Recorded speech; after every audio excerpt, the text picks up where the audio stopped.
ท่านนายกรัฐมนตรีได้เน้นหนักให้สืบต่อในการเต้าโฮมความสามัคคีภายในคณะพรรคคณะนำแต่ละคันและความสามัคคีของประชาชนบรรดาเผ่าให้เป็นปึกแผ่นแน่นหนาสืบต่อในการปฏิบัติแผนพัฒนาเศรษฐกิจสังคมแห่งชาติ5ปีครั้งที่10โดยเฉพาะกอเมน6ทิศทางรวม4มาตรการและ14มาตรการเพิ่มเติมที่สภาแห่งชาติได้มีการหับฮ้องเอาให้มีความคืบหน้าและได้รับผลสำเร็จในตอนบ่ายวันที่19สิงหาคม2026ท่านสอนไซศรีพันดอนนายกรัฐมนตรีได้พบปะโอ้ล้มต่อการนำและพนักงานลักแหล่งแขวงบ่อแก้วอยู่ที่นี่พลจัตวาสุขพจันทร์ศรีละเพชรประธานคณะกรรมการปกครองแขวงบ่อแก้วได้รายงานให้ทราบเกี่ยวกับสภาพการพัฒนาเศรษฐกิจสังคมของแขวงระยะ6เดือนต้นปี2026เห็นว่าทั่วแขวงสืบต่อมีเสถียรภาพทางด้านการเมืองอย่างนักแน่นสังคมมีความสงบและเป็นระเบียบเรียบร้อยโดยพื้นฐานเศรษฐกิจขยายตัวอยู่ในระดับ5.1 ส่วนห้อยการเก็บรายรับเข้างบประมาณได้63ส่วนห้อยของแผนการปีการปฏิบัติแผนรายจ่ายได้36ส่วนห้อยของแผนการปีและการผลิตพืชผักและเสบียงอาหารสามารถกุ้มภายในแขวงการก่อสร้างปรับปรุงเส้นทางต่างๆและการตะฟังเจือนอยู่แต่ละจุดล้วนแต่มีความคืบหน้าเป็นก้าวๆได้เอาใจใส่ในการพัฒนาปรับปรุงคุณภาพการศึกษาและการบริการสาธารณสุขให้ดีขึ้นทางได้พัฒนาบรรดาแหล่งท่องเที่ยวในทั่วแขวงเพื่อดึงดูดนักท่องเที่ยวสำหรับการประกาศสั่งตั้งตาแสงภายในแขวงมีทั้งหมดแมน23ตาแสงพร้อมทางได้ลงสุกยู่สร้างความเข้มแข็งทางด้านการจัดตั้งเพิ่มบทบาทการนำพาของคณะกรรมการปกครองตาแสงและสำเร็จการมอบหับอุปกรณ์งบประมาณที่ศูนย์กลางประกอบให้ตาแสงต่างๆในโอกาสดังกล่าวท่านนายกรัฐมนตรีก็ได้มีความเห็นโอ้ล้มต่อผู้ที่เข้าร่วมโดยได้เน้นหนักให้ทางคณะพรรคคณะนำและพนักงานลักแหล่งแต่ละคันเอาใจใส่ตื่มบางด้านเป็นต้นสืบต่อจัดตั้งปฏิบัติเวียกงานป้องกันชาติป้องกันความสงบให้รับประกันเสถียรภาพทางด้านการเมืองอย่างนักแน่นสังคมมีความสงบและเป็นระเบียบเรียบร้อยพร้อมทางแก้ไขบรรดาปรากฏการณ์ย่อท้อทางสังคมให้ลดน้อยถอยลงสืบต่อเต้าโฮมความสามัคคีภายในคณะพรรคคณะนำแต่ละคันและความสามัคคีของประชาชนบรรดาเผ่าให้เป็นปึกแผ่นแน่นาสืบต่อปฏิบัติพัฒนาเศรษฐกิจสังคมแห่งชาติ5ปีครั้งที่10โดยเฉพาะ6ทิศทางรวม4มาตรการและ14มาตรการเพิ่มเติมที่สภาแห่งชาติทำฮ้องให้มีความคืบหน้าและได้รับผลสำเร็จจัดตั้งพันขยายมติว่าด้วยการสร้างเศรษฐกิจเอกราชเป็นเจ้าตนเองในระยะใหม่ให้เป็นขบวนและหันเปลี่ยนอย่างแข็งแรง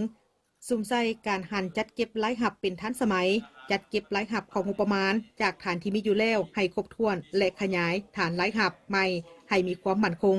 เอาใจใส่ในการคุ้มครองเศรษฐกิจพิเศษและเขตเศรษฐกิจอุตสาหกรรมต่างๆให้มีการเคลื่อนไหวอย่างมีประสิทธิผลคุ้มครองรายจ่ายให้หัดกุมบนจิตใจประหยัดยกสูงประสิทธิภาพประสิทธิผลของการลงทุนพัฒนาพื้นฐานโครงสร้างโดยกวดกาคืนบรรดาโครงการที่เซ็นสัญญาไปแล้วนั้นหากบ่มีความคืบหน้าต้องได้มีการกล่าวเตือนและก้าวไปถึงการแจ้งโจะโครงการเข้มงวดคุ้มครองการขุดค้นแร่ธาตุตามคำสั่งของนายกรัฐมนตรีหากบ่อนใดที่มีการละเลยเมิดเสยต่อหน้าที่แม่นให้องค์การกวดกาแห่งรัฐกวดกาและมีมาตรการอย่างเด็ดขาดเอาใจใส่ปรับปรุงคุณภาพการเรียนการสอนทุกสั้นทุกสายให้ได้รับผลดีแก้ไขการปะละการเรียนและเกี่ยมคมพ่อให้แก่การนำใส่หลักสูตรสายสามัญศึกษาใหม่ 6+3+3 เฝ้าระวังพยาธิตามฤดูกาลส่งเสริมการฝึกอบรมวิชาชีพพัฒนาฝีมือแรงงานคุ้มครองแรงงานต่างด้าวให้เข้าสู่ระบบสืบต่อพัวพันร่วมมือกับต่างประเทศเพื่อมิตรยุทธศาสตร์เพื่อญาติแย่งการลงทุนและการช่วยเหลือพร้อมทางติดตามแก้ไขปัญหาล่อแหลมต่างๆตามชายแดนให้สืบต่อมีความสงบปลอดภัยจากนั้นท่านนายกรัฐมนตรีพร้อมด้วยคณะก็ได้สืบต่อเยี่ยมยามและติดตามสภาพการจัดตั้งปฏิบัติเวียกงานอยู่ที่ขัวมิตรภาพลาวไทยแห่งที่4ห้วยทรายเสียงคองซึ่งได้รับฟังการรายงานสภาพการจัดตั้งปฏิบัติเวียกงานในระยะที่ผ่านมาเวียกงานกวดกาเข้าออกเมืองนับตั้งแต่เมื่อเปิดการนำไส้ดานถึงเดือนมิถุนาของปี2026ให้บริการเข้าออกภายในและต่างประเทศจำนวน3ล้านกว่าเถื่อคน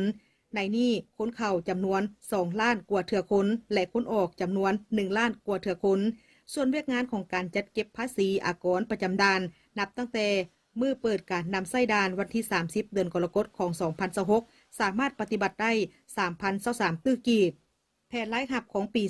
2026ของด่านภาษีสากลขัวมิตรภาพ4จำนวน614ตื้อกีบในระยะ 7 เดือนที่ผ่านมาซึ่งปฏิบัติได้แล้ว400 กว่าตื้อกีบเท่ากับ 65.11 ส่วนห้อยของแผนการปีการจัดเก็บรายรับผ่านระบบทันสมัยประกอบมีระบบแจ้งภาษีด้วยอิเล็กทรอนิกส์ระบบคุ้มครองพาหนะเข้าออกบ53ระบบกวดกาตู้สินค้าด้วยระบบสายแสงระบบการจัดเก็บค่าธรรมเนียมผ่านตู้เก็บเงินอิเล็กทรอนิกส์มีทั้งหมดแม่น10 ตู้ระบบคุ้มครองสร้างภาษีทันสมัย CWMS แหล่งรายรับที่ได้มาจากน้ำมันพาหนะเครื่องอะไหล่เครื่องก่อสร้างเครื่องไฟฟ้าเครื่องอิเล็กทรอนิกส์และค่าธรรมเนียม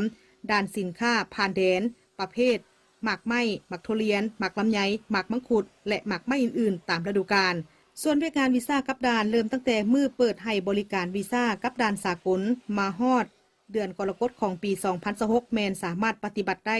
243ตื้อกีบและพร้อมกับด้านบริการอื่นๆก็มีผลสำเร็จนอกจากนี้ท่านนายกรัฐมนตรีก็ยังได้ตีราคาสูงและแสดงความสมเสยต่อพนักงานทุกแขนงการที่ได้เอาใจใส่เข้าในการจัดตั้งปฏิบัติเวียกงานบรรลุผลสำเร็จตามแผนที่วางไว้พร้อมทั้งให้เอาใจใส่เกี่ยวกับเวียกงานแต่ละแขนงการที่ตนรับผิดชอบให้มีผลสำเร็จ